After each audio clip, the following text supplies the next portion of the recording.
Princess Tsarina of the Andromeda Empire gazed out from the highest balcony of her palace. Her beautiful golden eyes were fixed on the vast expanse of the galaxy that stretched out before her, but her mind was far away, lost in a place much darker. It was not the sight of the stars that captivated her, nor the sparkling nebulae that dotted the night sky like glittering jewels. No, it was the gnawing feeling in her chest, a feeling that had haunted her for many nights, a feeling of uncertainty, of dread. She wasn't sure when it started, but it had become so persistent in recent days that she could no longer ignore it. The restless nights, the endless dreams, they were more than just dreams. They were visions. Visions of a terrible fate, one that threatened not only her planet but also her people. The dreams were always the same: flashes of darkness, fiery explosions, and the cold, cruel faces of enemies she could not name. The worst part was that she couldn't understand them. They came to her like shadows, elusive and impossible to grasp. She knew something terrible was coming, but she didn't know what it was or how to stop it. Each night she lay in bed, her mind racing with questions, her body unable to find rest. Sleep, once a comfort for the princess, had now become a torment, and the more she tried to understand the visions, the more she realized how little control she had over the events that were unfolding before her. Tsarina had always prided herself on her intelligence, her ability to solve problems with logic and reason. She was a ruler.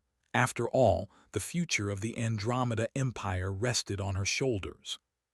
She had studied the history of her people, the ancient texts, the prophecies that had been passed down through generations. But nothing in those old records had prepared her for what was happening now. She had always been taught that the future was written in the stars, that the universe was a vast, predictable machine that followed its own rules. But now, as she stared into the darkness of her dreams, she realized that those rules no longer applied. The universe was not kind. It was chaotic, unpredictable, and full of dangers that even the wisest among her people could not foresee. In her waking hours, Tsarina did everything she could to push the nightmares to the back of her mind. She met with her advisors, held counsel with the leaders of the Andromeda Empire, and made decisions about the future of her people. But each time she closed her eyes, the nightmares returned, more vivid and more terrifying than before. The weight of her responsibilities seemed to grow heavier with each passing day. The princess had always been strong, but this was something different. This was a battle she could not fight with strength or intellect alone. Tsarina's palace, once a place of peace and beauty, now felt like a prison. The walls, adorned with tapestries of ancient battles and grand victories, now seemed cold and uninviting. The grand hallways, filled with echoes of footsteps, felt like a labyrinth she couldn't escape. The palace was a reminder of the expectations that were placed upon her, expectations that she was beginning to fear she could no longer meet. Her father, Emperor Korin, had always been a towering figure in her life, a ruler of unmatched power and wisdom. He had raised her to be strong, to be the one who would lead the Andromeda Empire into a new era of prosperity. He had always been her guiding light, the one who taught her to embrace her destiny. But now, even his words seemed distant and hollow. His voice, once comforting, no longer brought her the reassurance it once did. Tsarina felt alone, surrounded by people who looked to her for guidance, but who could not understand the burden she carried. "Your Majesty," a voice interrupted her thoughts. Tsarina turned to find her trusted advisor, Lorne, standing in the doorway. He was a man in his late 50s, with a weathered face and kind eyes, someone who had served her family for many years. He had been a mentor to her in her youth, and his loyalty to the Empire was unwavering. "You've been standing here for hours, Your Majesty," he said softly. "The council awaits you. There are matters that need your attention." Tsarina sighed, the weight of her exhaustion settling deeper into her bones. She had heard his words, but her mind was elsewhere. She nodded slowly, turning away from the balcony. "I'll be there shortly, Lorne." Lorne stepped forward, his gaze filled with concern. "Is something troubling you, my princess? You have not been yourself lately. I can see it in your eyes. The people need you, but they also need you to be strong. You cannot carry this burden alone." Zarina looked at him, her expression unreadable. "I wish I could, Lorne," she replied, her voice barely above a whisper. "But I don't know what's happening. The dreams, they're getting worse. I feel like something terrible is coming and I don't know how to stop it." Lorne's eyes softened with understanding, but he said nothing. He had known Zarina long enough to understand that she would not share her fears with just anyone. She was a princess, and she had been trained to lead with strength and confidence. But he could see the cracks in her facade, the moments of vulnerability that she tried so hard to hide. "You are not alone, Zarina," Lorne finally said. "The Empire is with you, and we will help you through this. You are stronger than you think." Zarina gave him a small, tired smile, but it didn't reach her eyes. "Thank you, Lorne, but I fear this is something I must face on my own." With that, she turned and walked away, leaving Lorne standing in the doorway, his heart heavy with worry. That night, as Zarina lay in her bed, her thoughts once again drifted to the nightmares that had been haunting her for so long. She closed her eyes, hoping for a moment of peace, but instead, the darkness enveloped her once more. The visions began as they always did, flashes of light and shadow, a blur of faces she couldn't recognize, and a sense of overwhelming dread. This time, however, there was something different. As the images shifted and warped before her eyes, Zarina felt a presence that felt strangely familiar. It was as if someone was watching her, someone who could see into her very soul. Suddenly, a voice broke through the silence of her mind. It was not her own voice, but it was close, as if it were speaking directly to her thoughts. "You are not alone." The words sent a chill down her spine. Zarina's eyes snapped open, her breath coming in ragged gasps. She sat up in bed, the sheets tangled around her, her heart racing. But there was no one there. No one but the shadows of her dreams. She knew then that something had changed. She wasn't sure what it meant, but the voice, the presence, was real. It was as if someone from another world was reaching out to her, someone who had the answers she so desperately sought. Zarina's mind raced with possibilities. Could it be an ally, or was it the beginning of something far darker? She couldn't shake the feeling that this was just the beginning. Something was coming and she wasn't ready for it. But one thing was certain, she couldn't face it alone. The night dragged on and Zarina lay awake, her mind spinning with the endless questions she couldn't answer. But deep down, she knew one thing for sure. The course of her life had just changed. The restless nights, the nightmares, and the mysterious voice were all part of a bigger puzzle, one that she was now destined to solve. The only question was whether she could do it before it was too late. Adam Fisher sat on the edge of his worn-out couch, staring blankly at the flickering TV screen in front of him. The small apartment he called home was quiet, too quiet, save for the occasional hum of the refrigerator in the corner. Outside, the world carried on, with the hustle and bustle of life in the city. But inside, Adam was stuck in his own thoughts, his mind endlessly circling back to the same place.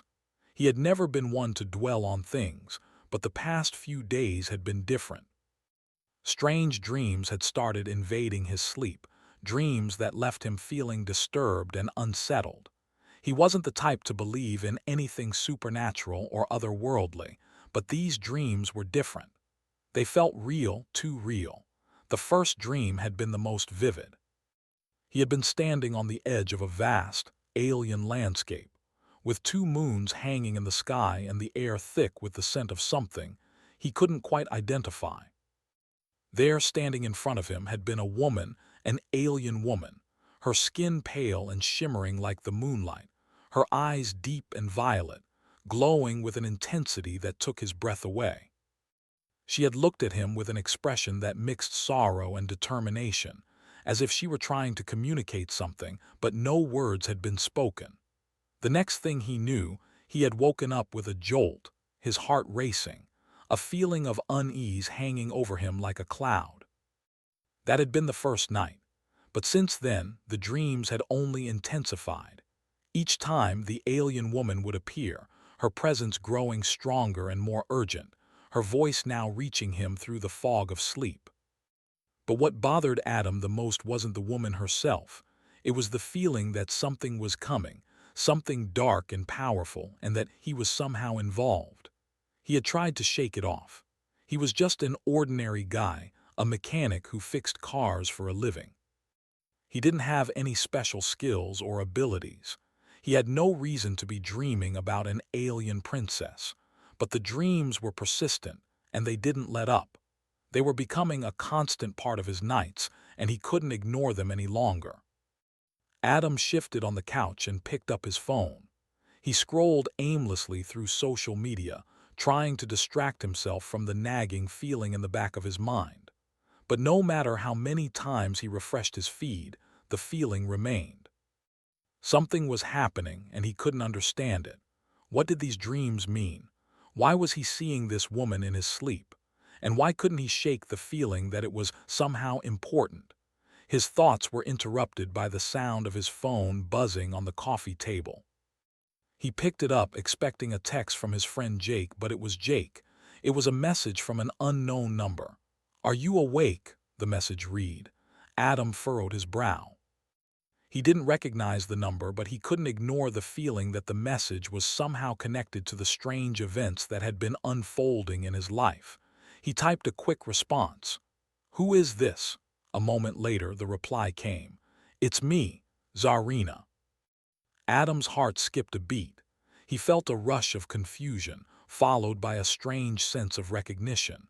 He didn't know anyone named Zarina, and yet there was something about the name that felt familiar, like he had heard it before. "Zarina," he typed, trying to make sense of it all. "What is going on?" There was a pause before the next message arrived. "You've been hearing me, haven't you?" Adam stared at the screen, his mind racing. His fingers trembled slightly as he typed back. "What do you mean?" "Who are you?" The reply came quickly. "I am the one you've been dreaming of. I need your help. I am in danger. We are both in danger." Adam sat up straighter, the weight of the words settling over him. His heart pounded in his chest. He felt a cold shiver run down his spine. This was real. Somehow this was real. He stood up and walked to the window, peering out into the darkened street below. Everything seemed normal, but his mind was anything but. What was happening? How was this possible? He had to know more. "You're the woman from my dreams," he typed, still trying to grasp the situation. "Yes," she replied. "I've been trying to reach you. I don't have much time. The fate of my people is at stake. You are the only one who can help me." Adam's head spun with confusion and disbelief. He had no idea how he could help her. He was just an ordinary guy, sitting in his apartment, trying to make sense of a strange message from someone he had never met. And yet, the more he thought about it, the more he felt that there was no turning back. Something was pulling him in, something he couldn't explain. "What do you need from me?" Adam typed, his fingers trembling slightly. "I need you to find something," Zarina replied. "An ancient artifact. It holds the key to saving my people and stopping the danger that is coming." The words hit Adam like a wave crashing against the shore. An artifact. What kind of artifact? He had no idea where to begin, but he knew that he couldn't ignore this. There was something about Zarina's words that resonated deep inside him, something that told him this was real. "This wasn't just a dream," he typed back. "Where do I start?" "You will know when the time comes. Trust yourself. Trust that you can do this." The conversation ended there, and Adam was left standing by the window, his mind reeling. He didn't know what to believe, but one thing was certain. His life was about to change in ways he couldn't even begin to understand. The dreams, the voice, the feeling that had been haunting him for days, it was all connected. And now he had to decide whether he would follow this mysterious call or turn away from it, hoping it would go away. But deep down, he knew he couldn't turn away. Not anymore. There was something about Zarina, something about her voice, that made him feel like he was a part of something much bigger than himself.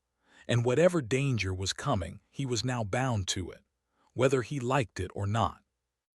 Later that evening, Adam sat at his kitchen table, staring at the map that had been laid out in front of him. It was a map of the galaxy, and it was unlike anything he had ever seen before. The stars, planets, and constellations were unfamiliar, their names strange and foreign. But it was the symbol on the map that caught his attention, a symbol he recognized. It was the same symbol that had appeared in his dreams, glowing brightly above the alien woman, Zarina. He ran his finger along the map, tracing the lines that led to a distant planet in the far reaches of the galaxy. The planet was marked with the same symbol. He didn't know how he knew this, but he was certain. This was the place. This was where Zarina was, and this was where the artifact he needed to find lay hidden. But how would he get there? He wasn't a space explorer. He was a mechanic in a small city. This was beyond anything he had ever imagined. But the feeling in his gut told him that this was his destiny, that this was his purpose now. He had to go. He had to help her. He closed his eyes and took a deep breath. The uncertainty, the fear, the doubt, they were all there, swirling in his chest. But there was something else too, a sense of resolve, a sense of clarity. He knew what he had to do. It wasn't a choice anymore. It was the only thing that made sense. Adam picked up his phone and dialed a number he had not called in years. The phone rang a few times before the voice on the other end answered. "Jake, I need your help," Adam said, his voice steady despite the storm raging inside him. Adam's heart raced as he stood in the small hangar, staring at the ship that would take him farther than he had ever imagined. The gleaming silver surface of the vessel reflected the dim light, casting shadows that seemed to reach toward him, beckoning him into the unknown. It was a far cry from the old rusted cars he used to fix in his garage. This ship was unlike anything he had ever seen before, sleek, high-tech, and clearly built for deep space travel. Yet, as impressive as the ship was, it was the journey itself that terrified him the most. He wasn't a space explorer. He was just a man with a mechanic's knowledge and a dream that now felt more like a mission. But somehow, deep down, Adam knew he was meant to be here, that his destiny had led him to this point. Jake, his old friend, stood next to him, his face twisted with a mix of concern and disbelief. He had helped Adam get the ship ready for launch, using his connections to gather the necessary parts and coordinates. He had always known Adam as a quiet, dependable guy who kept to himself, but now he was about to embark on an adventure that sounded too impossible to be true. "You sure about this, man?" Jake asked, his voice low. "I mean, this isn't some weekend road trip. We're talking about leaving Earth, traveling across galaxies. This is big." Adam turned to face him, his eyes filled with a quiet determination. "I don't know if it's big, but I know it's necessary. I've got to do this. There's someone out there who needs me. And I can't ignore it anymore." Jake scratched the back of his head, his uncertainty still evident. "But what if it's a trap?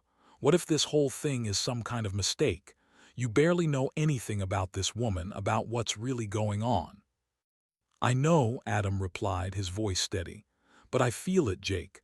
There's something inside me telling me this is real, that I have to help her, I can't ignore it." Jake sighed and placed a hand on Adam's shoulder. All right, just be careful. Whatever happens, you can't come back and fix things if you're out there." He looked at the ship once more, then back at Adam. "And, good luck." With that, Jake turned and walked away, leaving Adam alone at the edge of the hangar. The engines of the ship hummed softly, waiting for its captain to board. Adam took a deep breath, trying to calm the nerves that were threatening to overwhelm him. The doubts were there, as they always were. But there was something else too. A burning desire to find out what lay beyond the stars, and to help the mysterious alien woman who had reached out to him in his dreams. Stepping forward, Adam entered the ship, his footsteps echoing in the quiet interior. The controls were unlike anything he had ever seen, but he was a mechanic after all. He was used to figuring things out, even when things seemed beyond his understanding. As he sat down in the pilot's seat, he hesitated for a moment, his hands resting on the controls. Then, with a deep breath, he began to initiate the launch sequence. The ship's engines roared to life, and the craft slowly lifted off the ground, rising into the dark sky. Adam's heart raced as the ground beneath him began to disappear. The city, the familiar streets, and the people he knew all became distant, tiny dots in the rearview mirror of his life. There was no turning back now. As the ship surged into the atmosphere, Adam's thoughts turned to Zarina, the alien princess whose voice had guided him to this moment. She had warned him that the galaxy was in danger, and that the artifact he was searching for was the key to preventing a great disaster. But the more Adam learned, the more he realized how little he truly understood. The universe was vast, filled with unimaginable dangers and mysteries. How could he, an ordinary mechanic, be the one to save it all? Still, something in him refused to believe this was all a coincidence. The connection he felt with Zarina, the strange dreams, the cryptic messages, it all pointed to a purpose he had never anticipated. For once in his life, he felt like he was on the path he was always meant to walk, no matter how impossible it seemed. The journey was long, and the silence of space was overwhelming. As Adam drifted through the stars, he couldn't help but reflect on his life. He had always kept to himself, content with the simple life he had. He wasn't someone who believed in fate or destiny or anything beyond what he could touch and see. Yet now, everything felt different. The world he had known seemed small and insignificant in comparison to the vastness of space. When he finally arrived at his destination, a small, desolate planet on the outer edges of the galaxy, Adam felt a sense of foreboding. It wasn't much to look at, just a barren world with jagged rocks and swirling clouds in the sky. But this was where it all led. This was where he would find the artifact that could change everything. Zarina had given him the coordinates, but she hadn't explained much more than that. He would have to figure it out for himself. The ship touched down on the rocky surface, and Adam stepped out, his boots crunching against the dry ground. The air was thin and cold, but he didn't mind. He had come this far, and there was no turning back now. His mind raced as he scanned the horizon. The planet was eerily silent, devoid of any life. There was no sign of Zarina, or anyone else for that matter. Only the distant rumble of the wind and the occasional echo of his footsteps in the emptiness. But as he ventured deeper into the planet's rocky terrain, something strange began to happen. The ground beneath him seemed to hum with an energy he couldn't explain. It was as if the planet itself was alive, reacting to his presence. The air crackled with static, and Adam felt an electric charge in the atmosphere. He wasn't sure what he was looking for, but he knew he had to keep moving. Hours passed as Adam searched the barren landscape. It was getting dark, and the temperature had dropped significantly. He was tired, but he couldn't stop now. The artifact was out there somewhere, hidden among the rocks and dust. And Zarina's life and the fate of her people depended on him finding it. Just as he was about to give up, a faint glow caught his eye. In the distance, near a rocky outcrop, there was a soft, pulsating light, almost like a beacon calling him forward. Adam's heart skipped a beat. This was it. This had to be it. He rushed toward the glow, his legs aching with exhaustion. As he drew closer, the light grew brighter and the energy in the air intensified. When he finally reached the source, he was stunned by what he saw. Embedded in the rock was a small, glowing object, an ancient artifact, just as Zarina had described. It was shaped like a crystal, its surface smooth and polished, with intricate carvings etched into its sides. The light it emitted was almost otherworldly, pulsating with a rhythm that seemed to sync with his own heartbeat. Adam reached out and carefully took the artifact into his hands. As soon as he touched it, a wave of energy washed over him, and for a moment he felt connected to something far greater than himself. The visions he had seen in his dreams flashed before his eyes, the dark forces threatening the galaxy, the princess who had called out to him, and the lives that hung in the balance. It was all real. He wasn't just a mechanic anymore. He was part of something much bigger than himself. And with the artifact in his hands, he knew he had the power to change the course of the galaxy's future. But as the energy from the artifact flowed through him, he also sensed that the danger wasn't over. The forces that had been hunting Zarina, that had been threatening her world, were closing in. They would stop at nothing to get what they wanted. And now that Adam had the artifact, they would come after him too. He had to get back to the ship. Fast. As Adam turned to leave, he heard a noise behind him, a low, guttural growl. He spun around, his heart racing. From the shadows of the rocky outcrop, a figure emerged, tall and menacing, its eyes glowing with a malevolent red light. It was one of them, one of the enemies Zarina had warned him about. They had found him. The battle had just begun.